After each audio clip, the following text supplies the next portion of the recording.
मैं कहूँ भारत माता की जय। Bye bye.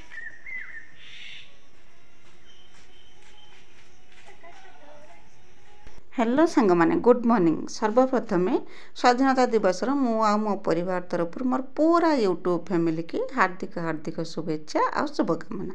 एरा गला काली वीडियो थिला, गला काली थिला स्वाधीनता दिवस। मु जेहेतु आज पोस्ट करछि सेति कि आपण समस्त मो तरफ हार्दिक शुभेच्छा और शुभकामना। केमिति अछंती आशा करछि समस्त बहुत भलरे थिबे। आपण समस्त द्वारा मु भी भलरे अछि। ठाकुर डाकुची आपण भलरे रहंतु, सुस्थरे रहंतु, आपणकर पूरा दिनटी मंगलमय हो आ भलरे भलरे कटि जाओ। तो हे आ गोटे सुंदर सकार आरंभ आ सुंदर सकार आ गोटे फ्रेश वीडियो को मो पुष्प आपण समस्त को स्वागत करछि। सकार आरंभ होईछि गरमा गरम चारु आरंभ होईछि। आज करना मु छुआ माने 6टा सुधा मोर गाधुआ पाधुआ काम सब सरी जाइतिला। रूटीन टा टिके गड़बड़ होईछि। आज गड़बड़ होईछि माने जे काम सब मु गाधेबा पूर्वरु करे से काम सब आज गाधेबा परे करछि। कोन पाइना एक तो आज थिला स्वाधीनता दिवस, छुआ सकाळे उठिके स्कूल जीवे सेथिपाई कि आ तापर द्वितीय तो आज थिला कोना सुदशा व्रत गुरुवार।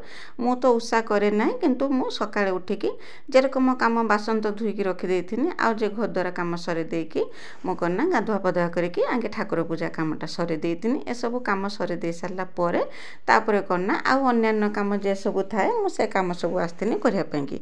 आगरे किंतु मु गाधुआ पाधुआ काम सरे कि ठाकुर पूजाटे कर देथिनी सकाळे। तापर छुआ भी खाई पीके स्कूल जाइथिले, तांको विदा कर दे साला परे मु मो कामर नागी आइथिनी। आस्थिनी करना प्रथम आस्थिनी बासन कुसन सब जे धुईकी रखिथिनी गुछेकी ताको सब माने धुईकी जे रखिथिनी गुछे देकी रखिथिनी। रखि देकी पळी आसनी करना गाई पाखको गाई दुइया पई की। तापर कुकुर सब ठुळे देकी गाई दुइथिनी काना ये भी तो अछि ना, ता कथा भी बुझिते हबो। छुआ पिलांका कथा संगे संगे या कथा भी बुझिते हबो ना, याको केरक मन देखा करी हबो। तो गाई दुइया पई के आस्थिनी। तापर गाई दुई साला पर एक गाई कोन ना मु सबले गाधेबा पूर्वरु दुए। आज कोन ना जेतु मु सकाळे गाधे पड़थिनी सेथिपाई के ना टिके सावधानता सहकारे गाई दुइथिनी। जेरकम कि गोबर फुबर देह हाथ के किछि न नागिबो सेथिपाई कि टिके सावधानता सहकारे गाई दुइथिनी। किछि असुविधा हि नथिला काना केबे केबे एमिति भी हुए। आउ गाई दुइथिनी। गाई दुइ सारला परे आ जे काम सब जेरकम चा हेतिला चा बासन आउ जे चा पीथिले छुआ खाइथिले सब माने विभिन्न प्रकार सब बासन सब थिला ताको सब टियल पाको गुछेकी सब रखि देथिनी। रखि देकी करना आस्थिनी घर को आस्थिनी। तापर घर तो खरिके देथिनी। भारटा करना हमर टिके असना हे जाइथिला। असना माने जे डेली डेली जे वर्षा होउचे तापर हम तो चाळ छपर चाळरू पानी बहुची सेटा ना जत्ते परिष्कार करने खरा दिन तो सुखिला रहे किंतु वर्षा हला परे सब करना जो नागी की नाळुका नागी की सब केइरे गोटे असना हे होचे। काना आस्ते आस्ते तो घरटा हमर जानि पाथु केरकम भांगिला रकम होची। घर भितरे वर्षा होची आ तापर करना कुटा सब ऊपर सब बोहिकी पड़चे सेति पई कि भाटा टिके असना हेतला। जेतु आज माने 2 दिन हला वर्षा थिलानी भाटा सुखी हेतला। भाबनी करना भाटा को धुईकी सफा कर दिए। सफा कर दे साला परे करना सुंदर देखा हबो किंतु किछि लाभ हलानी। किंतु गुटे दिन कि परिष्कार रहला बेल उड़ी कोना तापन को तो वर्षा हेतला भार उदा हे गेथिला। से तो हब वर्षा सीजनटा से तो हब सेमिति। तापर करना जे बासन थिला बासन करना एरकम अगुडु मगुडु जे चा पीथिले जे कोथिनी सब गुछेकी रखिथिनी। से बासन सब दिन की टियल पाखको पळे आस्थिनी ताको बतुरे देथिनी। बतुरे दे साला परे जे गाधेइथिनी जे लुगा से लुगा सब पड़िथिला से लुगा को सब करना धोईकी सुखे देथिनी। এই রকম भी तो एक तो गाधुआ पाधुआ कला बेलू जी समय लगे आ सकाଳେ गाधे पड़ सारिकी भी से कम कला बेलू मत से समय भी लगे कि माने माने एपट सेपट किसी हबार नाला से सब कम सरला बेलू आगर गाधे पड़ी गाधे पड़ी आउ सब कम सरला बेलू मत से 8टा 8:30 ही होता। तो मो भिडियो को यही कंटिन्यू करूँ। वीडियो एरकम जोड़ी होकर रही था आरंभ शेष पर्यटन देखो बिल्कुल भी स्किप करते आउ कौन ना आ वीडियो किसी भी जब आपन को भल लगुता तो वीडियो को लाइक टे तो निश्चय करेंगे आउ कौन ना कमेंट करके निश्चय जनइबे मो वीडियो आपन को केमिति लगुच बोलिकी आ कहीं जदि प्रथमे कि भाई भौणी कि माँ मैंने मो वीडियो देखुंत तो मो चैनल को प्लीज सब्सक्राइब कर दिखाँ। तो सब्सक्राइब कर दे करना बेल आइकन टाक दाबिदेवे जहाँद्वारा कि मुझे भी वीडियो छाड़मी सर्वप्रथमे आपण ही से वीडियो देखिपारे और सब बेले मो वीडियो देखिए करना लुगापटा मोर धुआ सरी जाइए बासन किंतु बतुरे देथिनि ଆସିନି ଲୁଗାପଟା ଧୁଆ ସରିଲା ପରେ ମୁଁ ଆସିନି ଲୁଗା ଶୁଖେଇବା ପାଇଁ କି ଲୁଗା ସବୁ ଶୁଖେଇ ଦେଇଥିନି କାରଣ ପାଗଟା ଭଲ କରିଥିଲା ନା ଡେରି କରିକି ଲୁଗା ଶୁଖେଇ ନାହିଁ ଲୁଗାଟା ଶୁଖିବନି କାଳେ ବର୍ଷା ହେବ କ'ଣ କରିବ କିନ୍ତୁ ପାଗ ବହୁତ ସୁନ୍ଦର କରିଥିଲା ଆଉ ଗରମ ବି ହେଉଥିଲା ବହୁତ ଜୋରସେ ତାପରେ ଲୁଗା ଶୁଖାଉ ଶୁଖାଉ କନା ମୋ ନଜରକୁ ଆସିଲା ଯେ ଗଛର ଭେଣ୍ଡି ହେଇଯାଇଥିଲା ତୋଳିବା ପାଇଁକି ସେଥିପାଇଁ କନା ମୁଁ ଆସିଥିଲି ଭେଣ୍ଡି ତୋଳିବାକୁ ଭେଣ୍ଡି ତ ପ୍ରାୟ ମୁଁ ସବୁବେଳେ ଗାଧୋଇବା ପୂର୍ବରୁ ତୁଳେ କାହିଁକିନା ଯେ ଭେଣ୍ଡିର ଯେ ଅଂଶ ସେଟା ନା ହାତର ନାଗିବନି ଦେହ ହାତର ନାଗିନେ କୁଣ୍ଡେଇ ହୁଏ ସେଇଥିପାଇଁ କି ଯାହା ବି ହେଉ ସାବଧାନତା ସହକାରେ ଭେଣ୍ଡି ତୁଳିଥିନି କାହିଁକିନା ନହେନେ ତ ନହେବ କାଲି ପର୍ଯ୍ୟନ୍ତ ରହିନେ ନା ଭେଣ୍ଡିଟା ବୁଢ଼ା ହେଇଯିବ ଗୋଟେ ଦିନେ ଛଡ଼ା ଦିନେ ଭେଣ୍ଡି ନ ତୁଳିନେ କାହିଁକିନା ଭେଣ୍ଡି ବୁଢ଼ା ହେଇଯିବ ଖାଇବା ପାଇଁ ଭଲ ଲାଗିବନି ସେଇଥିପାଇଁ କି ମୁଁ କହିନି ଆସିଛି ଯଦି ଏକାବେଳେ କାମଟା ସରେଇଦେମି ଆଉ ସେୟା ଭାବିକି ଯାହା ଭେଣ୍ଡି ଯେରକମ ହେଇଥିଲା ତାକୁ ସବୁ ତୁଳିଥିନି ତୁଳିକି ଆସିକି କ'ଣ କରିଥିଲି ନା ଯେ ବାସନ ଯେ ଅଳ୍ପ ବାସନ ବେଶୀ ବାସନ ନୁହେଁ ଯେ ଚା ପିଇଥିଲି ବାସନ ଆଉ ଛୁଆ ଯେ ଖାଇକି ଯାଇଥିଲେ ଏରକମ 2-4 ଖଣ୍ଡ ବାସନ ଥିଲା ବାସନକୁ ସବୁ ଧୋଇ ଦେଇଥିନି ତଥାପି ବି ଭେଣ୍ଡି ତୁଳୁ ତୁଳୁ ହାତର କନା ଭେଣ୍ଡି ଅଂଶ ନାଗି ହେଇଥିଲା କୁଣ୍ଡେଇ ହେଉଥିଲା ହାତ ତାପରେ ଯେ ବାସନ ଧୋଇନି ଯେଉଁ ସେ ଯେଉଁ ସବୁ ପାଣି ଆଉ ସାବୁନ ନାଗିକି କନା ସେ କୁଣ୍ଡା ଟିକେ କମିଯାଇଥିଲା ନହେଲେ ବହୁତ ଜୋରସେ ହାତ କୁଣ୍ଡେଇ ହୁଏ ଭେଣ୍ଡି ତୋଳିଲା ବେଳେ ତାପରେ କନା ଏସବୁ କାମ ସରେଇଦେନି ସରେଇଦେଲାକୁ ମୋତେ 8:30 ବାଜି ହେଇଥିଲା ଏମିତି ବି ମୁଁ ଗାଧୁଆ ପାଧୁଆ କରିସାରି ମାନେ ଗାଧୋଇବା ପୂର୍ବରୁ ଏସବୁ କାମ କରିସାରିକି ଆସିଲା ବେଳକୁ ବି 8:30 ହେଇଯାଏ ଆଜି ଆଗୁତୁରା ଗାଧୋଇକି ବି ଆସିଲା ବେଳକୁ ମୋତେ 8:30 ହେଇଯାଇଥିଲା ତାପରେ କରିନା ମୁଁ ଆସିଥିନି ଆସିକି ସକାଳ ପାଇଁକି ରୋଷେଇ କରିଥିନି ସକାଳେ କରିନା ଭାଇଙ୍କ ପାଇଁକି ସାଧା ତରକାରୀ ଯେ ବୋଇତାଳୁ ବାଇଗଣ ବିଲାତି ଦେଇକି କରିଥିନି ଆଉ ରୁଟି ବନେଇ ଦେଇଥିନି ଆଉ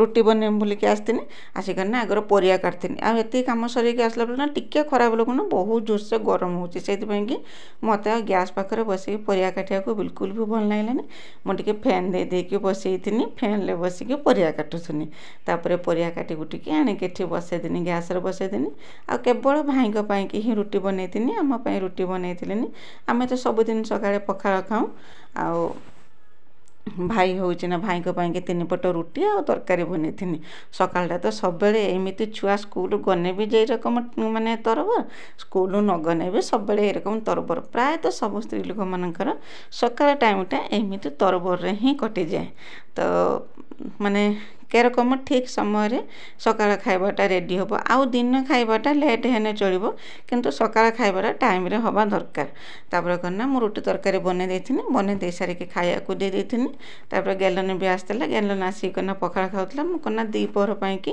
ମୁଁ ବି ଖାଇନଥିଲି ସେ ପର୍ଯ୍ୟନ୍ତ ଆଉ ଅପେକ୍ଷା କରିଥିନି ଛୁଆ କେତେବେଳେ ଆସିବେ କି ଭାଇ ହେରିକା କେତେବେଳେ ଆସିବେ ମୁଁ କନା ରୁଟି ତରକାରୀ ବନେଇ ସାରିକି କଦଳୀ ଭଣ୍ଡା ମୋ ପାଖରେ ଥିଲା ବସିକି କନା କଦଳୀ ଭଣ୍ଡା ଛଡ଼ଉଥିନି ଗରମ ଯେହେତୁ ହେଉଥିଲା ଫ୍ୟାନ୍ରେ ବସିକି କଦଳୀ ଭଣ୍ଡା ଛଡ଼ଉଥିନି ଆଉ କ'ଣ ନା ତାପରେ ଭଣ୍ଡା ଛଡ଼େଇ ସାରିକି ଆସିଥିନି ଖାଇବା ପାଇଁକି ଆଉ ଖାଇଥିନି ଖାଇକି ବାସନକୁସନ ଧୁଆ ଧୁଇ କରିକି ଆଣିକି ଭାତ ବସେଇ ଦେଇଥିନି ସକାଳଟା ମାନେ ପୁରା ତରବର କଟି ଯାଇଥିଲା ସବୁ କାମ ସରେଇ ଦେଇକି ଭାତ ବସେଇଦେନି ଏବେ ଯାଉଛି ତରକାରୀ କରିବା ପାଇଁକି ତରକାରୀ କରିନା କଦଳୀ ଭଣ୍ଡାରେ ଛଡ଼େଇକି ରଖିଥିନି ତାକୁ ବୁଟ ଡାଲି ଦେଇକି କଦଳୀ ଭଣ୍ଡା ଡାଲମା ବନେଇମି ଆଉ କ'ଣ କରିମି ଦେଖିବା ପରିବାପତ୍ର ତ ସବୁ ଅଛି ଦେଖିବା ଆଗକୁ କ'ଣ ହେବ ମୁଁ ଏବେ କ'ଣ ନା ଯାଉଛି ସେ ବୁଟ ଡାଲିକି ବସେଇଦେମି ସେ ସିଝିଯିବ ପ୍ରେସର କୁକର ସିଝିଗଲା ପରେ ତରକାରୀ କରିମି ଭାତ ବସେଇ ଦେଇଛି ଚୁଲିର ଭାତ ଗାଳିଦେନି ଭାତ ଗାଳି ଦେଇକିନା ସେ ଯେଉଁ କଦଳୀ ଭଣ୍ଡା ଛଡ଼େଇଥିନି ସେଟା ତ ଡାଲମା କରିମି ବୁଟ ଡାଲି ଦେଇକି ସେଇଥିପାଇଁ କ'ଣ ନା ବୁଟ ଡାଲିକି ବସେଇ ଦେଇଛି ପ୍ରେସର କୁକର ବସେଇ ଦେଇଛି ସିଝିବା ପାଇଁକି ଆଉ ଯେଉଁ କଦଳୀ ଭଣ୍ଡାକୁ ଚୁଲିରେ ବସେଇ ଦେଇଛି ହଳଦୀ ପାଣିରେ ତାକୁ ସିଝିବା ପାଇଁକି ସିଝିବା ମାନେ ଏକର ସିଝିଯିବ ତାପରେ କ'ଣ ନା ତା ଯେ କଷା ପାଣିଟା ଥିବ ସେଇଟା ବାହାରିଯିବ ସେଥିପାଇଁକି ସେଟାକୁ ବସେଇ ଦେଇଛି ଆଉ ଆସିଛି କ'ଣ ନା ପରିବା କାଟିବାକୁ ପରିବା କାଟିମି କ'ଣ ନା ଆଜି ଛଞ୍ଚିଣା କାଟିମି ଗୋଟେ ଲମ୍ବା ଛଞ୍ଚିଣା ଥିଲା ଫ୍ରିଜ୍ରେ ଧରିଲାଣି ବୋଲି ତାକୁ ମୁଁ 2 ଖଣ୍ଡ କରିଦେଇଛି ଆଜି କ'ଣ ନା ଏଇ ଛଞ୍ଚିଣା ତରକାରୀ କରିମି କେରକ କରିମି ଏଇ ଛଞ୍ଚିଣା ତରକାରୀ କି ସୋରିଷ ବଟା ଦେଇକି ଭଜା କରିମି ଆଉ କେରକମ ଭାଜିମି କ'ଣ କରିମି ତା ରେସିପି ଆପଣଙ୍କ ସାଙ୍ଗରେ ସେୟାର କରିମି ଛଞ୍ଚିଣା ସୋରିଷ ଦେଇକି ଭଜା ତ ଚାଲନ୍ତୁ ଆଗେ ଆକୁ କାଟିନେମି ସେଠି ଭଣ୍ଡା ବି ହେଇଗଲାଣି ଚୁଲି ଜଳୁଛି ଆକୁ କାଟିନେମି ନା ବଡ଼ ବଡ଼ ପିସ୍ କରିକି ଭାଜିମି ମୋତେ ତ ଛଞ୍ଚିଣା ଭଲ ଲାଗେ ଖାଇତେ ବର୍ଷର ମାନେ ଗୋଟେ ପରିବା ବର୍ଷ ଥରେ ଦେଖାଇବାର ନାହିଁ କିନ୍ତୁ ବାବାଙ୍କୁ ଆଉ ଭାଇକି 2 ଜଣଙ୍କୁ ବିଲକୁଲ ବି ପସନ୍ଦ ନୁହେଁ ଛଞ୍ଚିଣା ସେଥିପାଇଁ ସେମାନେ ବହୁତ କମ୍ ଆଣନ୍ତି ଘରକୁ କିନ୍ତୁ ମୋତେ କିନ୍ତୁ ବହୁତ ସୁନ୍ଦର ଲାଗେ। ମୋ ମା ବିଭିନ୍ନ ପ୍ରକାର ଛଞ୍ଚିଣା ଗୋଟା ଭଜା କରିକି ଆଉ ତାପରେ କ'ଣ ସୋରିଷ ବେସର ଦେଇକି ତାପରେ ଚିଙ୍ଗିଡ଼ି ମାଛ ଦେଇକି ବିଭିନ୍ନ ପ୍ରକାର କରିକି ଛଞ୍ଚିଣାକୁ ରାନ୍ଧେ। ଆଉ ଖାଇକି ଆମର ଛୁଆଟି ମୋର ଅଭ୍ୟାସ। ମା ଗଛ ଲଗାଏ ବାଡ଼ିର, ବହୁତ ସାରା ଛଞ୍ଚିଣା ହୁଏ। ଏଠି ତ ବାବା ଭାଇ ଖାଆନ୍ତିନି, ଗଛ ଲଗାନ୍ତିନି, କିଣିକି ଆଣିକି କେତେବେଳେ ଯା କିଣା ହେଇକି ଆସେ। ଆଉ ଆଜି କ'ଣ ଛଞ୍ଚିଣା ସୋରିଷ ମସଲା ଦେଇକି, ସବୁଠୁ ମୋତେ ଭଲ ଲାଗେ ସୋରିଷ ମସଲା ଦେଇକି ଭଜା ଆଉ ଚିଙ୍ଗିଡ଼ି ମାଛ ଦେଇକି ଭଜା। ଚିଙ୍ଗିଡ଼ି ମାଛ ତ ନାହିଁ, ଆଉ କ'ଣ ସେ ସୋରିଷ, ଆଉ କେତେବେଳେ ଯଦି ଚିଙ୍ଗିଡ଼ି ମାଛ କେତେବେଳେ ଆସେ ଛଞ୍ଚିଣା ଯଦି ମିଳେ ନିଶ୍ଚୟ ଭାଜିମି। ତ ବର୍ତ୍ତମାନ କିନ୍ତୁ ସୋରିଷ ମସଲା ଦେଇକି ଏଟାକୁ ଭାଜିମି। ଟିକେ ବଡ଼ ବଡ଼ ପିସ୍ ହେଇକି କଟାଯିବ, କଟା ହେଇକି ଭଜାଯିବ। ତ ଆଗରାକୁ କାଟିନିଏ, ଆଉ କାଟି ସାରିଲା ପରେ ରେସିପି ଆପଣଙ୍କ ସାଙ୍ଗରେ ସେୟାର କରିମି କେରକ ମୁଁ ସୋରିଷ ମସଲା ଦେଇକି ଛଞ୍ଚିଣା ଭାଜନ୍ତି ବୋଲିକି। ତାପରେ କ'ଣ ଛଞ୍ଚିଣାକୁ ଭଲ ରକମ କାଟି ଦେଇଥିନି, ମାନେ ବଡ଼ ବଡ଼ ପିସ୍ କରିକି କଟାଯିବ। ଗୋଟେ ଛଞ୍ଚିଣା 4 ରୋଳା ହେବ, ହେଇକି ତାକୁ ପିସ୍ କରିକି କଟାଯିବ। କଟା ହେଇକି ତାକୁ କ'ଣ ଭଲ ରକମ ଧୋଇ ଦେଇଥିନି। ଆଉ ସେନା ସୋରିଷ ମସଲା ଯେଉଁ ବେସର ଦେଇଥିନି ସେଥିରେ କ'ଣ ଥିଲା ଅଦା, ରସୁଣ, ପିଆଜ ଆଉ ଜିରା, ସୋରିଷ ଏତିକି ଦେଇକି ହିଁ ମସଲା ମୁଁ ବାଟିଥିନି। ତାପରେ କ'ଣ ତାକୁ ଆଗର ତେଲର ଛଞ୍ଚିଣାକୁ ଦେଇଥିନି ଭାଜିବା ପାଇଁକି। ତାପରେ ସେ ଯେତିକାଳେ ଦର ଭଜା ହେଇଗଲା, ଲୁଣ ହଳଦୀ ଦେଇକି ତାକୁ ଟିକେ ଦର ଭଜା ହେଇଯାଇଥିଲା, ମାନେ ଅଧା ଭଜା ହେଇଯାଇଥିଲା। ତାକୁ କ'ଣ ଢାଙ୍କଣା କାଢ଼ିକି ଦେଖିନି ସିଝିଗଲାଣି, ମାନେ 80% ଯେତେବେଳେ ସିଝିଗଲା ତାପରେ କ'ଣ ମସଲାକୁ ଦେଇଥିନି। ମସଲା ଦେଇକି ତାକୁ ଘୋଡ଼େଇ ଦେଇଥିନି। ଯେତେବେଳେ ମସଲା ପାଣି ସବୁ ଶୁଖି ଯାଇଥିଲା ତାକୁ କ'ଣ କଢ଼ାର ଗୁଟି ଗୁଟି କରିକି ମେଲେଇ ଦେଇଥିନି। ମେଲେଇ ଦେଇ ସାରିଲା ପରେ ସେ ପୁରା ଭାଜିକି ନାଲି ପଡ଼ିଯିବ ଯେରକମ, ମାନେ ପୁରା କହନ୍ତି ନା କୁଡ଼କୁଡ଼ିଆ ଯେରକମ ହେଇଯିବ ଭଜା, ସେମିତି ହେଇଗଲା ପରେ ତାକୁ ବାହାର କରିଥିନି। ଆଉ ଏରକମ ବହୁତ ସୁନ୍ଦର ଲାଗେ ଖାଇବା ପାଇଁକି, ମୋତେ ତ ବହୁତ ସୁନ୍ଦର ଲାଗେ। ଆପଣ ଯଦି ଛଞ୍ଚିଣା ପାଉଛନ୍ତି ନା ଏମିତି ଭାଜନ୍ତୁ, ତାକୁ ଗୁଟି ଗୁଟି କରିକି ତାକୁ ମାନେ ଗୋଟେ ତେଲର ଭାଜିଦେନେ ବହୁତ ସୁନ୍ଦର ଲାଗେ, ମାନେ କହନ୍ତି ନା ପୁରା ଫାଣ୍ଟାଷ୍ଟିକ୍, ଏତେ ସୁନ୍ଦର ଲାଗେ ଯେ ନ କହିବା କଥା। ତାପରେ ମୋର ଭଜା ରେଡ଼ି ହେଇଥିଲା। ରେଡ଼ି ହେଲା ପରେ ଆଉ କିଛି ତରକାରୀ ବନେଇଥିଲିନି, କେବଳ କ'ଣ ଏଇ ଛଞ୍ଚିଣା ଭଜା କରିଥିନି, ଆଉ ଭଣ୍ଡା ଡାଲମା କରିଥିନି, ଆଉ କ'ଣ ସାଲାଡ଼ କରିଦେଇଥିନି, ଆମ୍ବ। ଆମେ ଦ୍ୱିପହର ଖାଇବାଟା ଆମର ହେଇଯାଇଥିଲା। ସମୟ ହେଲା ଆସିକି 1, ମୋର ରୋଷେଇବାସ ସବୁ ସରିଗଲା। ବାହାରେ ଝିପିଝିପି ବର୍ଷା ଆରମ୍ଭ ହେଲାଣି। ଜୋର ହୁଅନ୍ତା ଭଲ, ଜୋର ହେଉନାହିଁ, କେବଳ ଝିପିଝିପି ବର୍ଷା ହେଉଛି। ଆଉ ଗୁଳୁଗୁଳି ବହୁତ ଜୋରସେ ହେଉଛି, ଗରମ ମାନେ ପୁରା ଅସହ୍ୟ ଗରମ ହେଉଛି। ତ ବାଛୁରୀକି ବି ପେଜ ଦେଇ ଆସିଛି ପିଇବା ପାଇଁକି। ଏବେ ଯାଉଛି ଛୁଆଙ୍କୁ ଡାକିମି ଆସିକି ଖାଇଦେବେ। ଗରମ କିନ୍ତୁ ବହୁତ ଜୋରସେ ହେଉଛି। ତାପରେ ସମସ୍ତଙ୍କୁ ଖାଇବାକୁ ଦେଇଥିନି। ସମସ୍ତଙ୍କୁ ଖାଇବାକୁ ଦେଇ ସାରିଲା ପରେ ମୁଁ ଆଉ ବସିଥିନି ଖାଇବା ପାଇଁକି। ମାନେ ବହୁତ ସୁନ୍ଦର ହେଲା। ଏକ ତ ବୁଟ ଡାଲି ଭଣ୍ଡା ଡାଲମାଟା ମୋର ବହୁତ ପ୍ରିୟ, ତା ସାଙ୍ଗେ କ'ଣ ଛଞ୍ଚିଣା ଭଜା, ବହୁତ ଦିନ ପରେ ଛଞ୍ଚିଣା ଘରକୁ ଆସିଥିଲା। ଛଞ୍ଚିଣା ଭଜା ବି ବହୁତ ସୁନ୍ଦର ହେଇଥିଲା। ଆଉ ତା ସାଲାଡ଼ ବନେଇ ଦେଇଥିନି, ଆମ୍ବ ଥିଲା ତ ଘରେ। ଆଉ ଆମ ସମସ୍ତେ ଖାଇ ଦେଇଥିଲେ। ଖାଇ ଦେଇ ସାରିଲା ପରେ ଏତେ ଯେ ଗରମ ହେଉଥିଲା ଯେ ମୁଁ ବାସନକୁସନ ଧୁଆଧୁଇ କାମ ସରେଇ ଦେଇକି ଲୁଗାପଟା ଧୋଇ ଦେଇଥିନି। ଏଇଟା କ'ଣ 4ଟା ସମୟର ଭିଡ଼ିଓ ଥିଲା। ସମସ୍ତେ କ'ଣ ପତାକା ଟାଙ୍ଗିଥିଲେ ଛାତ ଉପରେ। ବାବା ମୁଁ 2 ଜଣ ଯାଇଥିଲେ ଛାତ ଉପରକୁ, ଆଉ ସେଇଠି କ'ଣ ଗୋଟେ ରିଲ୍ସ ବନେଇଥିନି। ବେଳଉଳିର କାମ ଦାମ ସବୁ ସରିଗଲା। ଆଜି କ'ଣ ଦ୍ୱିପହରେ ଟିକେ ରେଷ୍ଟ ନେଇଥିନି, ସେଥିପାଇଁକି ସବୁ କାମ ମୋର ଶୀଘ୍ର ସରିଗଲା।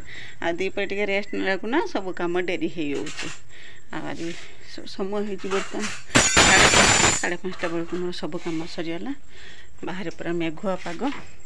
ଖିଆପିଆ ସରିଲା ପରେ ବହୁତ ଜୋରସେ ମେଘ ଆସିଥିଲା, ଯେରକମ କି ଢାଳି ଦେବ, ପବନ ବି ଦେଉଥିଲା। ଏବେ କିନ୍ତୁ ନା ମେଘ ନା ପବନ, କାହାରି ଦେଖା ଦର୍ଶନ ନାହିଁ। ପୁରା ମାନେ ଏରକମ କାଉଁଳିଆ ପାଗ କରିକି ରଖିଛି। ଆଉ ଗୁଳୁଗୁଳି ବି ଆରମ୍ଭ ହେଇଗଲାଣି। ରାତି ବେଳକୁ କ'ଣ କରିବ କେଜାଣି, ମେଘ ହେବ କି ନାହିଁ କହି ହେଉନି। 5:30, ସନ୍ଧ୍ୟା ହେଲା ବେଳକୁ 6:15 ବାଜି ହେଉଛି। ତୁମେ ଟିକେ ସମୟ ପାଇଛି, ରାସ୍ତା ଆଡ଼ିକି ଟିକେ ଯାଉଛି ବୁଲି ଆସେ। ରାସ୍ତା ଆଡ଼ିକି କ'ଣ ଯିବି, ଯାଇକି ଗେଟ୍ ପାଖରେ 5 ମିନିଟ୍ ହେବ ଠିଆ ହେଇଥିନି। ଠିଆ ହେଇକି ମୁଁ ପଳେଇ ଆସିଥିନି। ଆଉ କାହିଁକିନା ସବୁଦିନ ସମୟ ହୁଏନି ଯାଇକି ଗେଟ୍ ପାଖକୁ ଯିବା ପାଇଁକି। ଆଉ ଆଜି ଟିକେ ଫାଙ୍କା ମିଳିଥିଲା, ସେଇଠି ଗେଟ୍ ପାଖକୁ ଟିକେ ସମୟ ପାଇଁକି, ମାନେ 5 ମିନିଟ୍ ପାଇଁକି ଚାଲି ଯାଇଥିନି।